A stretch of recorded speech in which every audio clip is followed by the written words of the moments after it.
Ano po yung dahilan kung bakit po nang ibang bansa yung asawa nyo?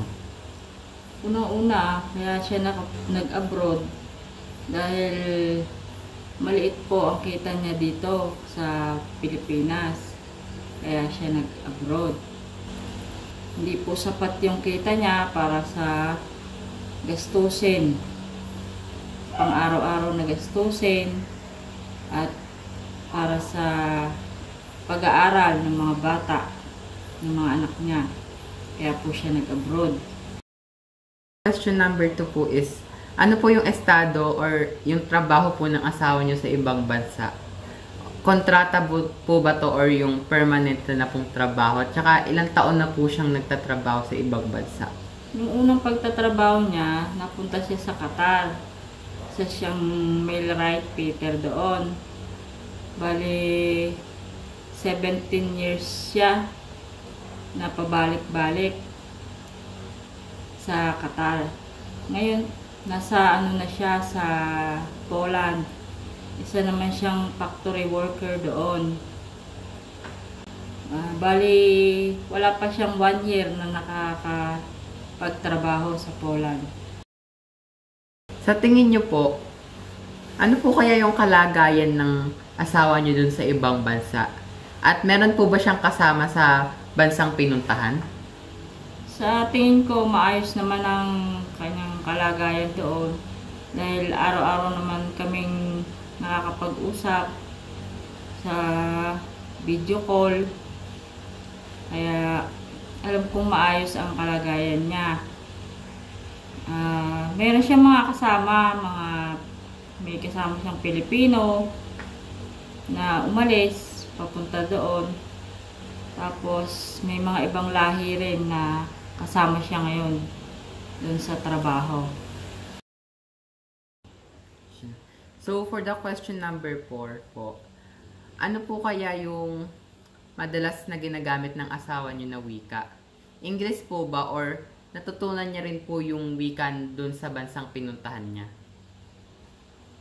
Sa tingin ko, yung madalas niyang ginagamit na wika, English. May mga Pilipino siyang kasama. Siyempre, gumagamit din siya ng Tagalog na salita. Pero yung salita doon sa lugar na pinuntahan niya, hindi pa siya nakakapag-aral ng mga ganong salita kasi bago nga lang siya doon, kaya hindi siya nakakapag-aral pa ng mga lengguwahe ng Poland.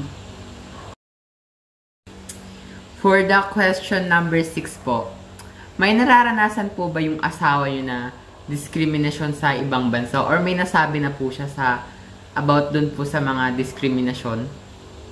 Sa tingin ko, wala naman diskriminasyong nangyayari doon sa Poland. Kasi wala naman siya nababanggit tungkol doon. Tsaka karaniwan naman kasi mga Pilipino din naman ang kasama niya. Kaya kumbaga, parang na lang din.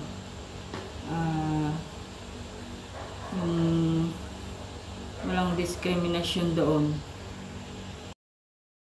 For question number 6, ano po sa palagay nyo yung malaking hamon na naranasan ng asawa nyo nung nagsisimula pa lang po siyang magtrabaho dun sa bansang Poland? Nung unang punta niya sa Poland,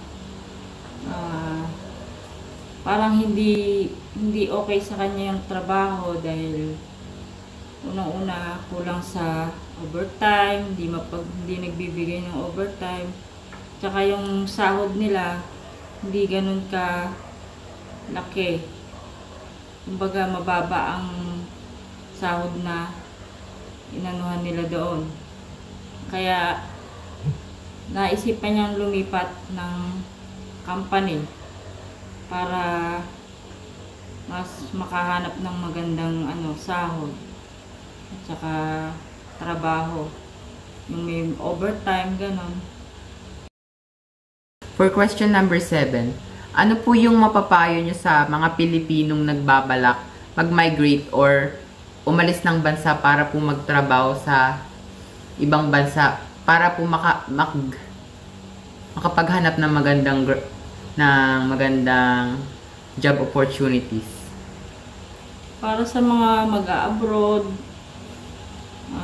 siguraduhin lang nila na yung pupuntahan nila ay okay, yung agency, hanggang sa company, hanggang sa pupuntahan nila doon sa bansang pupuntahan nila, para pagdating doon, wala silang problema.